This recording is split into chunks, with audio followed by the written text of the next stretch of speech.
विफाकी budget 2023-24 आज पेश किया जाएगा। तनख्वाहों में 20 और पेंशन में 15% इजाफे का इम्कान। आदाद-ओ-शुमार सामने आ गए। तफसीलात के मुताबिक माली 2023-24 साल का 14,500 अरब रुपए का बजट आज कौमी असेंबली में पेश किया जाएगा। वजीर खजाना इसहाक डार बजट तजावीज़ ऐवान में पेश करेंगे।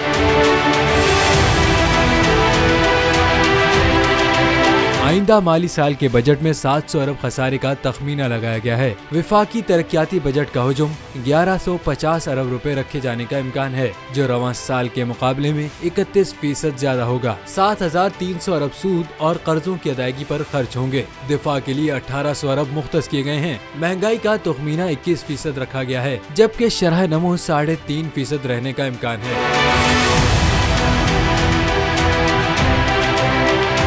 बजट में दरामदात का हदफ 58.70 अरब डॉलर और बरामदात का हुजूम 30 अरब डॉलर मुख्तस किया जा रहा है, जबकि तिजारती खसारा 28.70 अरब डॉलर रहने का इम्कान है। सब्सिडीज का तखमीना 1250 अरब रुपए लगाया गया है। बेनजीर इनकम सपोर्ट प्रोग्राम के लिए 430 अरब रखने की तजवीज़ है। सरकारी मुलाजमीन की तनख्वाहों में 20 और पेंशन में 15% इजाफे का इम्कान है। बजट में 700 अरब रुपए से जायद के नए टैक्स आयद करने की भी तजवीज़ है।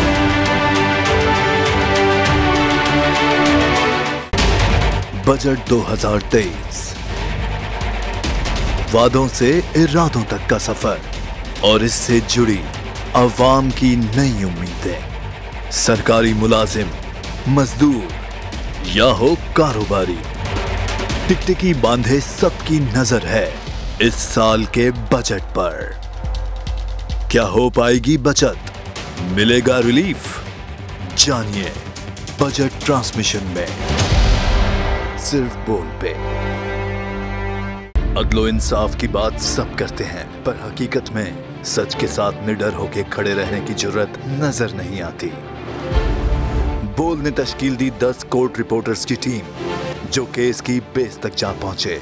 पैनल पे सफे अव्वल के legal experts, court round up, Neelam Arshad के साथ, सिर्फ बोल पे।